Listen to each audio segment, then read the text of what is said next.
ఏంటి 50% వరకు తగ్గింపా? అవును మరి, మన Gayatri Reddy silks weaver sale లో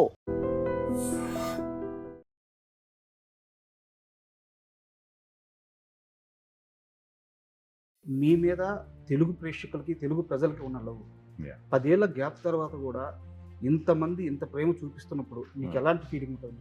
అబ్సల్యూట్లీ థ్యాంక్ఫుల్. 10 ఏళ్ల నుంచి నన్ను అలైవ్గా ఉంచింది తెలుగు ఆడియన్స్. ఇప్పుడు ఏ షోలో అయినా సరే వడ్డీ నవీన్ గారు ఎక్కడ ఆయన ఎందుకు తీసుకురావట్లేదనో, తెలుగు మీడియాలో ఉన్న బిగ్గెస్ట్ మీడియా హౌస్ అన్నిటికి కూడా ఇది ఒకనొక టైంకి మాకు ఎలా అవుతుందంటే ప్రెజర్ అయిపోయింది. త్రిమూర్తులు సినిమాలో ఉన్న కాన్ఫ్లిక్ట్ పాయింట్ మీ ఇంటి కథ, లేదంటే సమాజంలో ఉన్న ఒక స్ట్రగులింగ్ కాన్ఫ్లిక్ట్ పాయింట్, ఏం చెప్పబోతున్నారు త్రిమూర్తులు? సమాజంలో ఉన్న స్ట్రగుల్కే, but it is related to my father.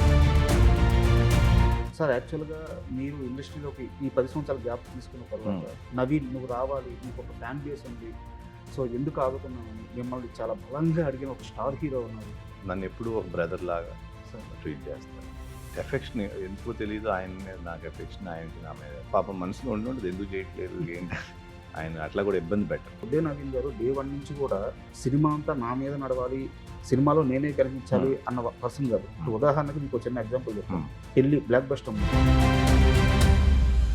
ఆ సినిమాలో ఏ లోపం కనిపించి గ్యాప్ తీసుకున్నారు అనేది అర్థం కాదు. పెళ్లిలో క్యారెక్టర్ సెంట్రల్ పాయింట్ సుజాత గారు, ఆ కొడుకు, అది మెయిన్ క్రక్స్. ఆ సినిమా ఆడుతుందంటే దాని మూలాన అది నచ్చితే ఆడుతుంది, లేకపోతే ఆడదు. సినిమాని వదలడం అంత ఈజీ. చాలా కష్టం. జీవితంలో అన్నీ ఉన్న ఒక కుర్రాడు యాక్ట్ అవ్వాలని నిర్ణయించుకున్న తర్వాత ఒక బిల్డింగ్లో టాప్లో ఒక రూమ్ మొత్తం తనకి డ్యాన్స్కి, యాక్టింగ్కి కేటాయించి చేసుకున్న ఒక కుర్రాడు, సినిమాని అమితంగా ప్రేమించి రెయిన్బోలో ప్రాక్టీస్ చేసిన ఒక కుర్రాడు సినిమాని వదిలేయడం అంత ఈజీ.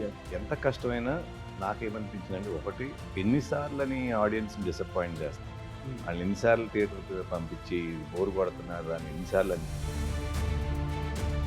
ఈ గ్యాప్లో ఆ పెయిన్ ఎలా తీసుకున్నా, వేరే వైపుకి లైఫ్ని షిఫ్ట్ చేశారా? ఆ పెయిన్ ఎలా క్యారీ చేయగలిగారు? Pain it is almost everyday ఉంటుంది. సినిమా ఏంటి అట్లా ఆ 10 ఏళ్లలో మనం ఎంత హ్యాపీగా ఉన్నా అక్కడ అది ఉంది కదా అని ఒక చిన్న వెల్త్ అయితే ఉంటుంది. త్రిమూర్తుల విషయానికి వస్తే నా దగ్గర ఒక సరదా క్వశ్చన్ ఉంది.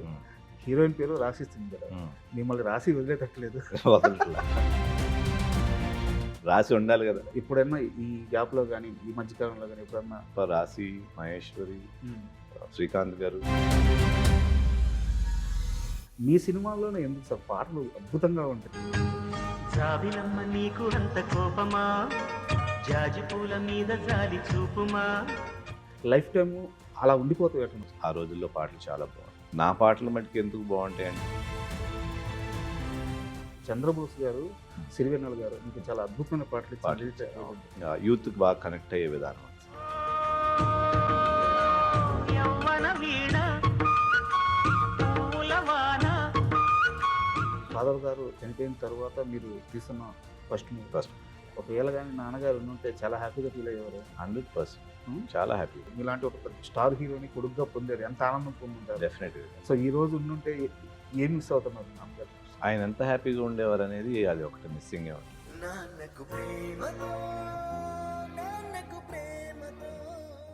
Hi, welcome to my show. Naveen sir, నమస్తే. నమస్తే. సార్, చాలా ఆనందంగా ఉంది మిమ్మల్ని చాలా రోజుల తర్వాత చూడడం. అయితే మీకు ఇప్పుడున్న రియల్ సిచ్యువేషన్ తెలియడానికి ఒక ఎగ్జాంపుల్ చెప్తాను. మామూలుగా మీడియాలో సెర్చ్ ఇంజిన్లో కీబోర్డ్స్ అని చెప్పి ఒక వర్క్, అది ఒక ప్రాసెస్. ఆ కీబోర్డ్ కొడితే ఎవరి గురించి ఎక్కువ సెర్చ్ చేస్తున్నాం అనుకుంటాం. లాస్ట్ 48 అవర్స్ నుంచి వడ్డే నవీన్ ఈ కీబోర్డ్ ఎంత వైరల్ అవుతుందంటే, ఎంత ట్రెండింగ్లో ఉంటుందంటే, సో ఏజ్ గ్రూప్తో సహా తీస్తే, స్టాట్స్ తీస్తే లేడీస్, చిల్డ్రన్స్ అండ్ జంజీలు కూడా మీ గురించి తెలుసుకోవడానికి, ఇప్పుడు ఈ సినిమా త్రిమూర్తుల సినిమా గురించి తెలుసుకోవడానికి చాలా ఇంట్రెస్ట్ చూపిస్తున్నారు. ఇది మీ మీద తెలుగు ప్రేక్షకులకి, తెలుగు ప్రజలకి ఉన్న లవ్. 10 ఏళ్ల గ్యాప్ తర్వాత కూడా ఇంతమంది ఇంత ప్రేమ చూపిస్తున్నప్పుడు మీకు ఎలాంటి ఫీలింగ్ ఉంటుంది? I'm absolutely thankful. ఎందుకంటే 10 ఏళ్ల నుంచి నన్ను అలైవ్గా ఉంచింది తెలుగు ఆడియన్స్, నా ఫ్యాన్స్ అండ్ ఎవ్రీబడి. ఎప్పుడు ఏ షోలో అయినా సరే వడ్డీ నవీన్ గారు ఎక్కడ, ఆయన ఎందుకు తీసుకురావట్లేదనో, లేకపోతే ఆయన ఏంటి ఎందుకు మీరు అవాయిడ్ చేస్తున్నారనో, అట్లా పాపం వాళ్ళు అవాయిడ్ చేయలేదు, బట్ వాళ్ళ యాంగ్జైటీ కొద్దీ నన్ను గుర్తు చేస్తూ కొన్ని సినిమాలలో లైక్ మ్యాడ్లో కళ్యాణ్ గారు, ఆయన ఇంకో రకంగా గుర్తు చేస్తూ, ఇట్లా నన్ను అలైవ్గా ఉంచిన సినిమాలు చేయకపోయినా అలైవ్గా ఉంచినందుకు I'm really thankful and I really love them. Even మా మీడియా విషయానికి వచ్చాను కానీ iDream media one of the biggest digital platform యా రెండు తెలుగు స్టేట్స్లో. మాకు ఏదన్నా ఒక మంచి ఇంటర్వ్యూ పోస్ట్ చేసినప్పుడు కూడా కింద నవీన్ గారిని ఎందుకు చేయట్లేదు, అవును, నవీన్ గారిని అవును. ఎందుకు తీసుకురావట్లేదు, ఇది మాకు చాలా, మాకే కాదు సార్, తెలుగు మీడియాలో ఉన్న బిగ్గెస్ట్ మీడియా హౌస్ అన్నిటికి కూడా ఇది ఒకనొక టైంకి మాకు ఎలా అయిపోయిందంటే ప్రెజర్ అయిపోయింది. సో ఫైనల్లీ ఆ డే వచ్చింది. యా సార్ నేను నేరుగా సినిమా విషయానికి వస్తున్నాను. Yeah. త్రిమూర్తుల విషయానికి వస్తే యాక్చువల్గా నేను చాలా ఇంటర్వ్యూ చూశాను, ఎక్కడ ఈ ప్రశ్న రాలేదు. త్రిమూర్తులు సినిమాలో ఉన్న కాన్ఫ్లిక్ట్ పాయింట్ మీ ఇంటి కథ, అంటే క్యారెక్టర్ పరంగా మీ ఇంటి కథ, లేదంటే సమాజంలో ఉన్న ఒక స్ట్రగులింగ్ కాన్ఫ్లిక్ట్ పాయింట్, ఏం చెప్పబోతున్నారు త్రిమూర్తులు? సమాజంలో ఉన్న స్ట్రగుల్కే, but it is related to my father. Okay so అలాంటి ఒక డిఫరెంట్ పాయింట్. సార్. సో ఇది ఎక్కువ ఎట్లా ఉంటుందంటే ఒక పోలీస్ కోర్ట్ రూమ్ డ్రామా, ఒక కేస్, ఈ పరంగా ఉంటుంది. అండ్ కోర్ట్ రూమ్ డ్రామా అన్నారు కాబట్టి చెప్తున్నాను, తెలుగులో కోర్ట్ రూమ్ డ్రామాలు చాలా తక్కువ వస్తాయి. హా, వచ్చిన ప్రతిసారి బ్లాక్ బస్టర్స్ అయ్యాయి. అప్పుడు చెట్టు కింద ప్లేటర్ కానీ, మొన్న Yeah. రీసెంట్గా కోర్టు మూవీ కానీ, యా సో చాలా రేరు జనాన్ని పట్టుకున్నారు మీరు. యా అండ్ సార్ యాక్చువల్గా మీరు ఇండస్ట్రీలోకి ఈ 10 సంవత్సరాల గ్యాప్ తీసుకున్న తర్వాత మిమ్మల్ని నవీన్ నువ్వు రావాలి, నీకు ఒక ఫ్యాన్ బేస్ ఉంది, సో ఎందుకు ఆగుతున్నావు అని మిమ్మల్ని చాలా బలంగా అడిగిన ఒక స్టార్ హీరో ఉన్నారు. సో నేనే పేరు చెప్పేస్తాను, చిరంజీవి గారు. అవును మిమ్మల్ని చాలాసార్లు అడిగారు. అవును అవును. సో ఒక్కసారి ఆ ఎక్స్పీరియన్స్ చెప్పండి సార్, ఎలా అడిగారు, ఏం అడిగారు ఆయన? అంటే అట్లా అడగలేదు కానీ ఆయనకి పాపం ఎట్లా అంటే నన్ను ఎప్పుడూ ఒక బ్రదర్ లాగా సార్ ట్రీట్ చేస్తారు. ఎఫెక్షన్ ఎందుకో తెలియదు, ఆయన మీద నాకు ఎఫెక్షన్, ఆయనకి నా మీద ఎఫెక్షన్ ఉంటుంది. సో ఆయన పాపం మనసులో ఉండదు ఎందుకు చేయట్లేదు ఏంటి. సో అప్పుడప్పుడు ఎక్స్ప్రెస్ చేస్తారు కానీ, బట్ నాట్ ఆల్వేస్. సార్ ఆయన అట్లా కూడా ఇబ్బంది పెట్టరు. అది and me director Teja sir, Kalyan Teja అనుకుంటున్నాను సార్. అతను పూరి జగన్నాథ్ గారి దగ్గర అసిస్టెంట్గా కొన్ని సంవత్సరాలు చేశారు. అవును. అండ్ మోర్ ఓవర్ అతను national award winner short films Meena అని చెప్పేసి. Yeah yeah. సో అలాంటి ఒక కొత్త డైరెక్టర్, Hmm. సో అలాంటి వ్యక్తిని పిక్ చేసుకోవడానికి కారణం ఏంటి? ఎందుకంటే ఇంత కంబ్యాక్, చాలా పెద్ద కంబ్యాక్, చాలా క్రూషియల్ పీరియడ్ మీ లైఫ్. అలాంటి ఒక ఫేజ్లో అలాంటి ఒక కొత్త డైరెక్టర్ని ఎంచుకోవడానికి కారణం ఏంటి? కమల్ తేజ్ ఏంటంటే ఫస్ట్ ఈ క్యారెక్టర్ నచ్చింది, అది నరేట్ చేసినప్పుడు Kamal, sir director and writer of this film. ఆ క్యారెక్టర్ని ప్రజెంట్ చేసిన విధానం, ట్రాన్స్ఫర్ త్రిమూర్తులు టైటిల్ దాన్ని జస్టిఫై చేసిన విధానం చాలా బాగా నచ్చింది ఈ కథలో. ఓకే అండ్ ఒకసారి ఇది ఎట్లాంటిది ట్రై చేద్దాం అన్న తర్వాత 1 year నాతో ట్రావెల్ చేసి, కొత్త డైరెక్టర్ ఎందుకంటే ఆ 1 year ట్రావెల్లో 1 year is a long time కదా, ఆల్మోస్ట్ రెగ్యులర్గా కలిసి ఉంటాం.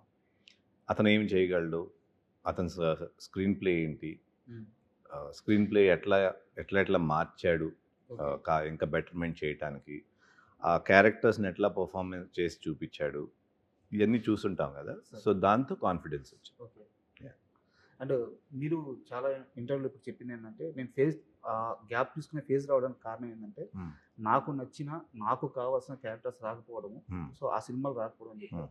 బట్ ఇక్కడ నా డౌట్ ఏంటంటే, ఒడ్డే నవీన్ గారు డే 1 నుంచి కూడా సినిమా అంతా నా మీద నడవాలి, సినిమాలో నేనే కనిపించాలి అన్న పర్సన్ కాదు. ఇప్పుడు ఉదాహరణకి మీకు చిన్న ఎగ్జాంపుల్ చెప్తాను. పెళ్ళి బ్లాక్ బస్టర్ మూవీ క్లైమాక్స్లో సుజాత గారు పృథ్వీరాజ్ గారికి విషయం పెట్టి ఆ మండపంకి వచ్చి అట్ట అక్షింతలు వేయంగానే అట్ట నవ్వుతా తను పడిపోతారు.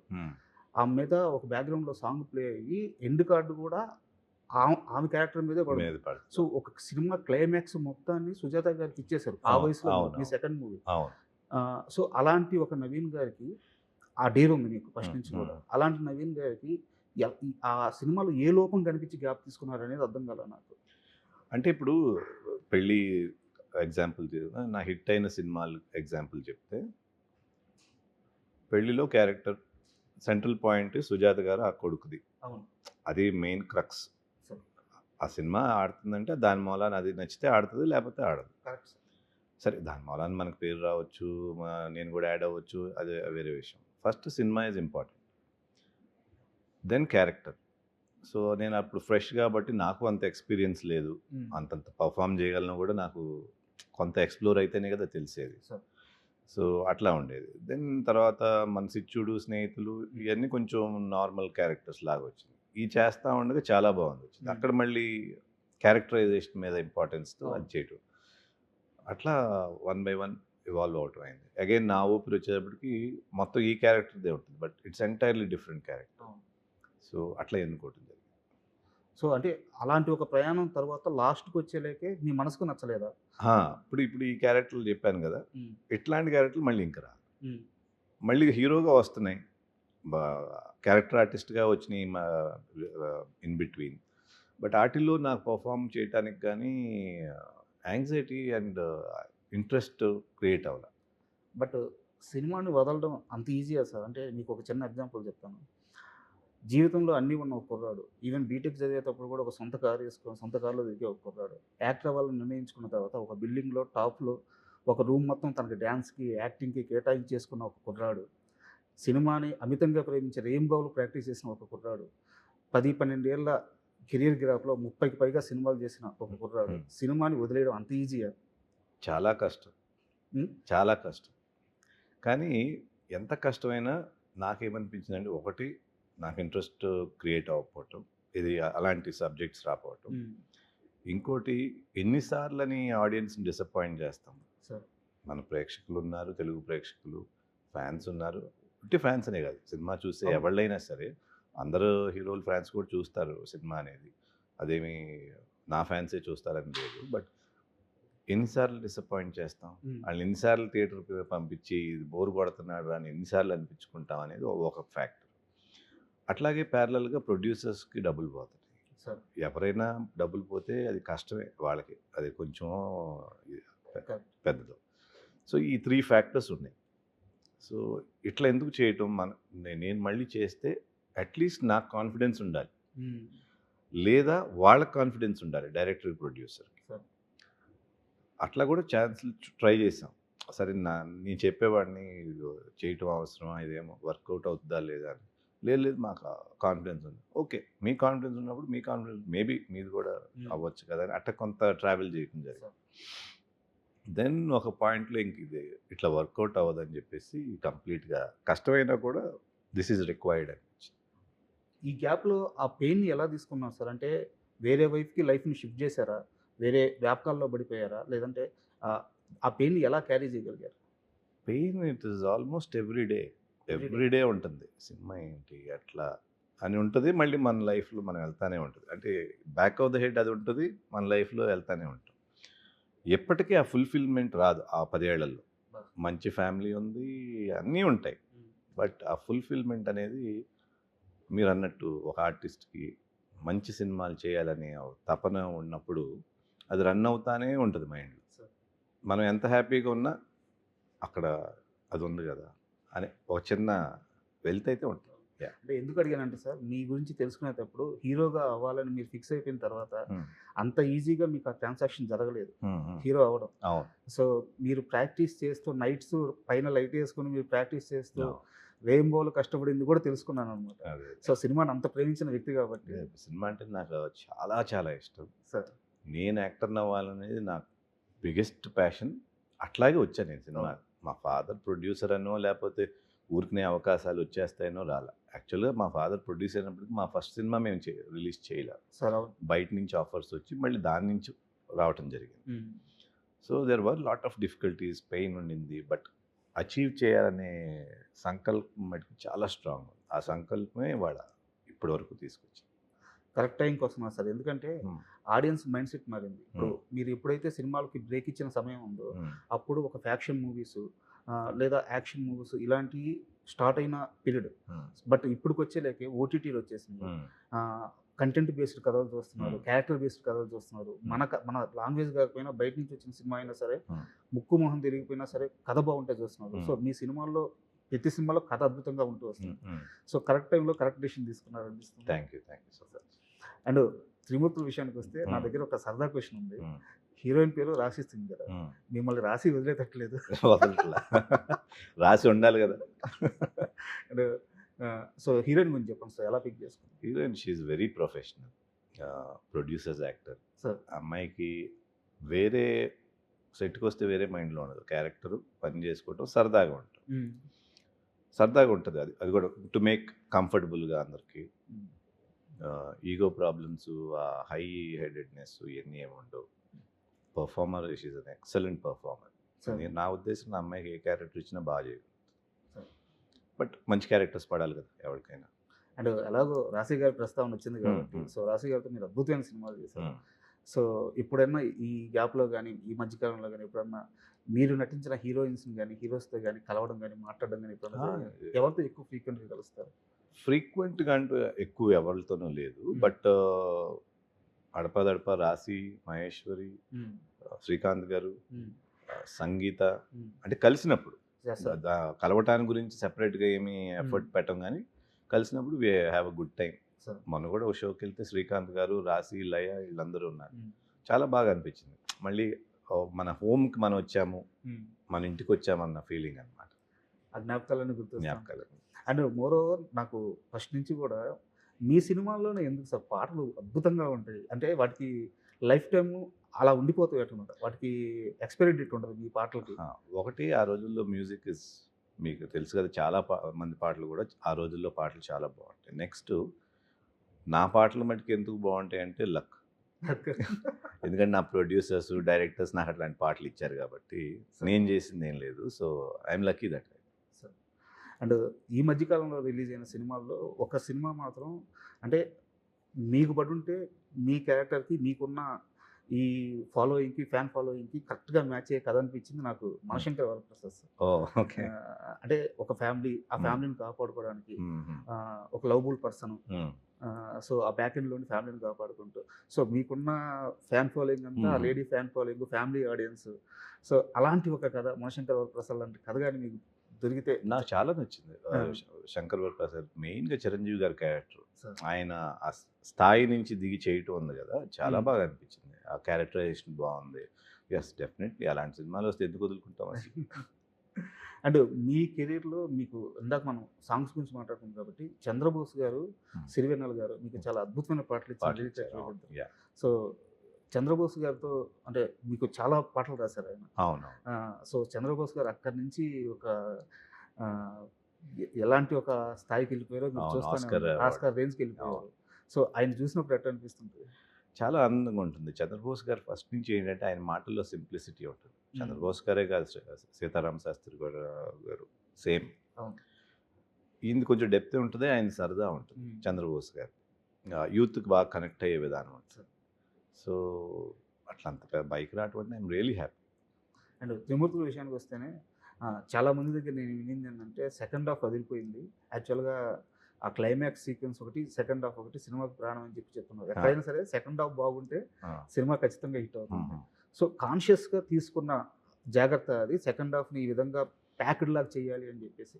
అట్లా తీసుకోలేదు మేము. స్టోరీని ఫస్ట్ నుంచి ఈ క్యారెక్టర్ ఎక్కడి నుంచి ట్రావెల్ అవుతుందో అట్లా తీసుకుని సెకండ్ హాఫ్ క్లైమాక్స్ వరకు ఎక్కడ కూడా ఆడియన్ను ఈ సీన్ తర్వాత ఇది వస్తుంది అనే ఫీల్ లేకుండా చేయాలనేది అటెంప్ట్. థ్రిల్లర్ కావాల్సినదే కదా.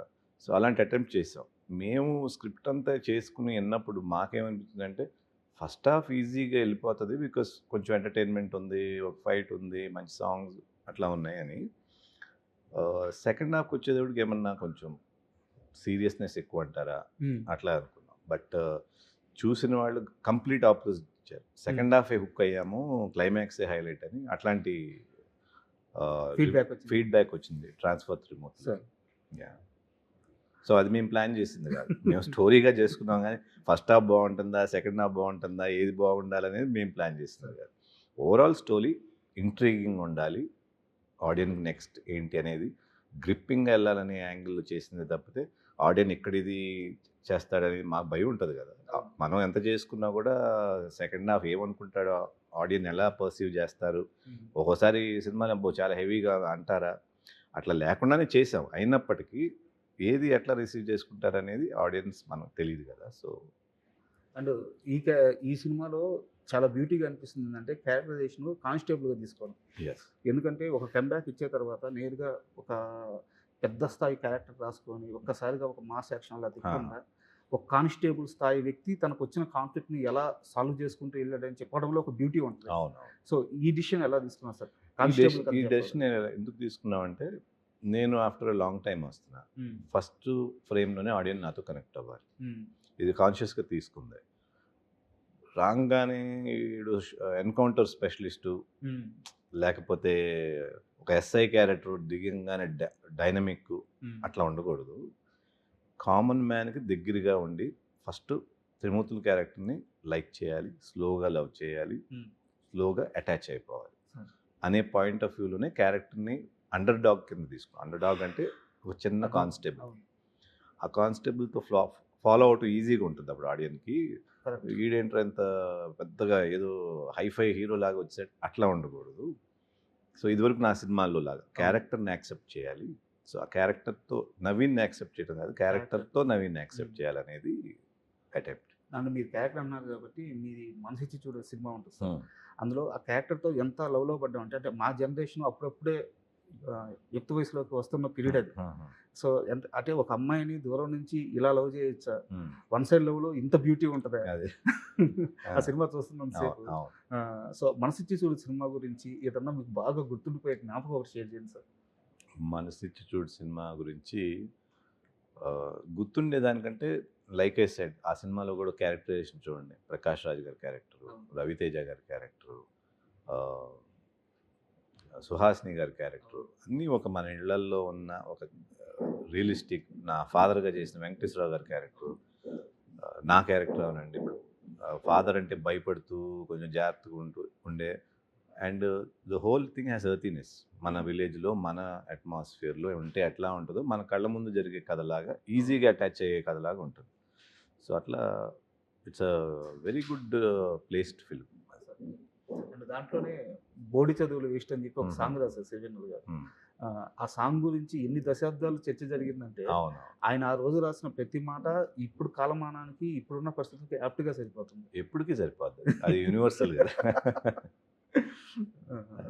అండ్ త్రిమూర్తుల సినిమాకి మీరు ప్రొడ్యూసర్గా కూడా బాధ్యతలు తీసుకున్నారు. ఇది అంటే హీరోగా మీరు ఆల్రెడీ చేస్తున్నారు, ఓకే. నిర్మాతగా మీరు సినిమాలు చేస్తున్నా సరే ఇది ఇప్పుడున్న పీరియడ్ మారిపోయింది అన్నమాట. సో ఎలాంటి ఛాలెంజ్ ఫేస్ చేయాల్సి వచ్చింది నిర్మాతగా? ఛాలెంజెస్ ఏం లేవు నిజంగా అయితే. ఎందుకంటే టీం అట్లా కుదిరింది. అసలు మాలో ఎవరు నేను డైరెక్టర్ అనో హీరోనో హీరోయిన్ అనో లేకపోతే లేదు.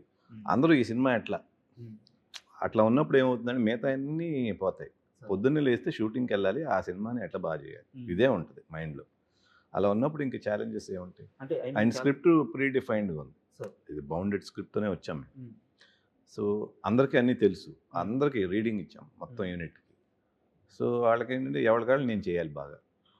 ఇప్పుడు మీరు చెప్పినన్ని వర్క్లో సరిగ్గా సాగిపోవడానికి పర్ఫెక్ట్ ప్యాటర్న్ అది. బట్ నేను అడిగేది ఏంటంటే ప్రొడక్షన్ కాస్ట్ చాలా పెరిగిపోయింది. ఎస్, కాస్ట్ పెరిగిన మాట వాస్తవం, చాలా పెరిగిపోయింది.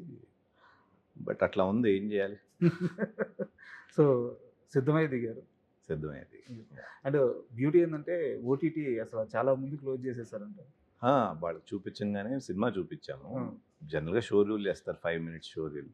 అట్లా వదిలే సినిమా చూసేమని వాళ్ళకి పంపించాము. Within 1-2 days they closed it. But అంటే యాక్చువల్గా మూవీ మనం చెప్పుకున్నట్టు చాలా మంది చెప్తున్నారు సార్ బయట కూడా. నాకు మీ డైరెక్టర్ కమల్ తేజ నాకు కొంచెం తెలిసిన వ్యక్తి. సో వాళ్ళు చెప్పే లెక్క మూవీ చాలా బాగా వచ్చింది. ఓటీటీ వాళ్ళు నవీన్ గారు ఉన్నారనో లేదా త్రిమూర్తుల మూవీ బాగా వచ్చిందో కొన్ని చాలా ఈజీగా మీకు అది క్లోజ్ అయిపోయి ఉండొచ్చు. బట్ ఇప్పుడున్న పరిస్థితుల్లో ఓటీటీ క్లోజ్ అవ్వక చాలా సినిమాలు చాలా సఫర్ అవుతాయి. నవీన్ గారు ఉన్నారని కూడా ఐ డోంట్ థింక్ ఇప్పుడు కొనే పరిస్థితి. నవీన్ గారు ఉంటే పేపర్ వ్యూ పెట్టుకుంటారు అట్ మ్యాక్స్. అట్లా అనుకుంటా నేను. లేదు, సినిమా నచ్చే చూసే వాళ్ళు చేసి ఉంటారేమో. అండ్ మోరోవర్ ఈ గ్యాప్లో ఈ 10 ఏళ్ల గ్యాప్లో మీకు బాగా ఆశ్చర్యంగా అనిపించిన ఒక హీరో సక్సెస్ అంటే ఏ హీరో పేరు చెప్తారు? ఇక్కడి నుంచి ఎక్కడికి ఎదిగాడు, సూపర్ ఎదిగాడు అని ఈ గ్యాప్ ఈ 10 ఏళ్లలో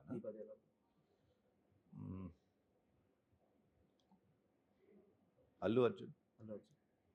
ఎందుకంటే పుష్ప ఎక్స్పెక్ట్ చేయలేదు కదా అంత బ్లాస్ట్ అవుతుంది. ఇప్పుడు బాహుబలిలో ప్రభాస్ గారిది ఎక్స్పెక్టెడ్, వాళ్ళు తీసిందే పెద్ద స్కేలు, గ్లోబల్ మూవీ కిందే తీశారు. అండ్ ఎనీవేస్ అలాంటి ఎక్స్పెక్టేషన్ కూడా ఉంది రాజమౌళి గారి మీద. పుష్ప అనేది వాళ్ళు పాపం తెలుగు సినిమాగా తీసుకున్నారు, అది బ్లాస్ట్ అయ్యి వరల్డ్ స్టేజ్లోకి వెళ్ళింది. So that is a very good surprise. And పెద్ద చూసారా సార్? పెద్ద ఇంకా చూడలేదు. చూడలేదు. అంటే యాక్చువల్గా ఎందుకు అడిగానంటే పెద్ద సినిమా విషయంలో రామ్ చరణ్ గారు ఆ కథను ఓకే చేయడం కూడా సేమ్ మీలాగే ఆలోచించారు. కథ చెప్పాలి, స్టార్ హీరో అయినా సరే కథ చెప్పాలని. That's very good thought. ఇప్పుడున్న బిగ్ స్టార్స్ ఎవరు అలాంటి కథని సెలెక్ట్ చేసుకోవడానికి డేస్ కూడా చేయరు. అవును, సో చాలా బాగా కుదిరింది అనమాట. అదే. సో నెక్స్ట్ మీ ప్రయత్నాలు ఎలా ఉండబోతున్నాయి? ఇలాంటి కథ చెప్పే మార్గంలోనే ఉండబోతున్నాయా? మోస్ట్లీ అదే ఉంటుంది. సో అలా చేయాలని ఉంది. చూడాలి మనకి ఎట్లా ఇది వస్తుంది. అండ్ త్రిమూర్తుల విషయంకి వస్తే Hmm. ఆడియన్స్కి ఏం చెప్తారంటే మిమ్మల్ని చూడడానికి ఖచ్చితంగా మీ ఫ్యాన్స్ అలాగో వచ్చేస్తారు. మిగతా ఆడియన్స్కి అయినా సరే త్రిమూర్తుల్లో ఇది ఉంది, ఇది బలంగా చెప్పబోతున్నాం అని చెప్పడానికి ఆ సేల్ పాయింట్ ఏంటి? Sale point conflict. Trimurthulu face అయ్యే కాన్ఫ్లిక్ట్ అనేది it will be very different. ఇప్పుడు మనం కంపేర్ చేసుకుంటే ఇట్ బి యునిక్ కాన్ఫ్లిక్ట్ అనేది. కొత్త పాయింట్. అది ఫాదర్ ద స్టోరీ లాగా స్టార్ట్ అవుతుందో లేకపోతే ఒక కానిస్టేబుల్స్ లాగా స్టార్ట్ అవుతుందో, ఎక్కడ లాక్ అవుతుంది అనేది కొత్తగా ఉంటుంది ఆ కాన్ఫ్లిక్ట్. ఆ కాన్ఫ్లిక్ట్ నుంచి ఎండ్కి వెళ్ళే వరకు ఏమవుతుందని యాంగ్జైటీ ఉంటుంది. అట్లా మేము డిజైన్ చేసాం. సో అదే ఆడియన్స్ కూడా ఫీల్ అయితే మటుకి it will be very nice. And నాకు తెలిసి మీ ఫాదర్ గారు చనిపోయిన తర్వాత మీరు తీస్తున్న ఫస్ట్ ఒకవేళ కానీ నాన్నగారు ఉంటే చాలా హ్యాపీగా ఫీల్ అయ్యేవారు. 100% చాలా హ్యాపీ. ఆయనకి అంటే ఒక సింహం అని చెప్తారు ఆయన్ని. అంతే. ఆయనకి నచ్చిన పని నచ్చినట్టు, అంటే ఆయన లాభ నష్టాల గురించి చూసుకునేవాళ్ళు. తీసిన సినిమాలు కూడా మామూలు సినిమాలు. సినిమా అంటే ఫ్యాషన్ ఉంటుంది. ఫ్యాషన్. మీలాంటి ఒక స్టార్ హీరోని కొడుకుగా పొందారు, ఎంత ఆనందం పొందుంటారు. డెఫినెట్గా. సో ఈ రోజు ఉండుంటే ఏం మిస్ అవుతున్నారు నాన్నగారు? ఆయన ఎంత హ్యాపీగా ఉండేవారు అనేది అది ఒకటి మిస్సింగే ఉంటుంది ఎట్లయినా సరే. అంటే సినిమా అవుట్కమ్ అనేది ఇంకా ఆడియన్స్ చెప్పాలి, బట్ ఈ సినిమాని ఎట్లా తీసావు నువ్వు అనేది ఆయన చూసుంటే ఇంకా బాగుండేది. సార్ అండ్ మీ అబ్బాయి ఈ సినిమా ప్రెజెన్స్ అనగానే కొంచెం అందరికీ ఇంట్రెస్ట్ క్రియేట్ అవుతుంది. సో ఫ్యూచర్ ప్లాన్స్ ఏమైనా ఉన్నాయా sir?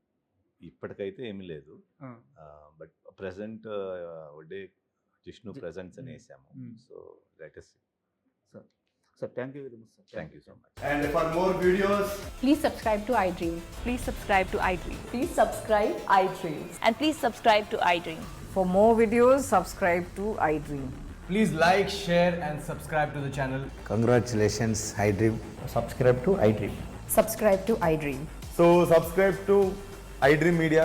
iDream ki iDream team andarki huge congratulations. Please subscribe iDream Media. Please subscribe to iDream. Subscribe iDream. Please subscribe to iDream. iDream అంటే నా కళల ఛానల్ను సబ్స్క్రైబ్ చేసుకున్న నోరు తిరుగుతలేదు, మీరైతే గంట గుర్తు కొట్టండి. For more such videos, please subscribe to iDream. Subscribe to iDream. Please subscribe to iDream. Please subscribe iDream Media. Please do subscribe to iDream. Please subscribe to iDream Media. For best entertainment and information, please subscribe iDream. And don't forget to subscribe to iDream.